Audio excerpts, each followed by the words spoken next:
গ্রীষ্মকালের ফলগুলির মধ্যে সবচেয়ে জনপ্রিয় ফল হলো তরমুজ।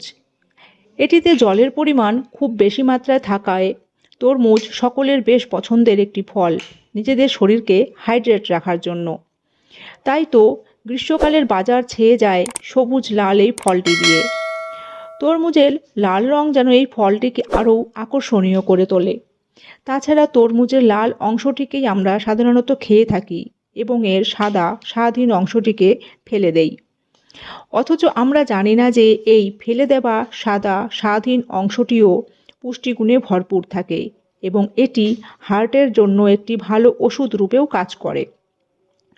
পুষ্টিবিদরা জানিয়েছেন যে তরমুজের সাদা অংশ সিট্রুলাইন নামক এক ধরনের অ্যামিনো অ্যাসিড সমৃদ্ধ, যা হার্টের স্বাস্থ্যের জন্য ম্যাজিকের মতো কাজ করে। শুধু তাই নয়, এই সিট্রুলাইন যখন শরীরে প্রবেশ করে তখন তা আর্জিনিন নামক এক অতি প্রয়োজনীয় অ্যামিনো অ্যাসিডে রূপান্তরিত হয়, যা রক্তনালীতে নাইট্রিক অক্সাইড তৈরি করে এবং এটি রক্তনালীকে শিথিল করতেও সাহায্য করে। ফলে হার্টে রক্ত চলাচলের পথ সহজ হয়, হাই ব্লাড প্রেশার নিয়ন্ত্রণে থাকে এবং হার্টের স্বাস্থ্যও ভালো থাকে। তরমুজের সাদা অংশে থাকা অ্যান্টিঅক্সিডেন্ট এবং ফাইবার রক্তে কোলেস্টেরলের মাত্রা কমাতে সাহায্য করে।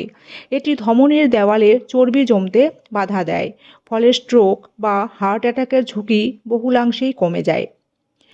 পটাশিয়াম শরীরে লবণের ক্ষতিকারক প্রভাব কমিয়ে দেয়।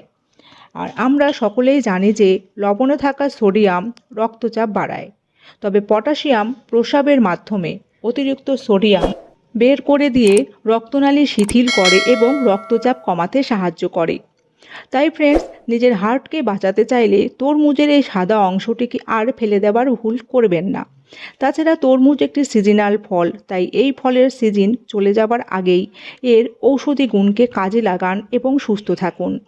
আর আজ এই পর্যন্তই। ভিডিওটি কেমন লাগলো জানাবেন, ভালো লাগলে লাইক কমেন্ট শেয়ার করবেন ও চ্যানেলটিকে সাবস্ক্রাইব করবেন। সকলে ভালো ও সুস্থ থাকবেন। ধন্যবাদ।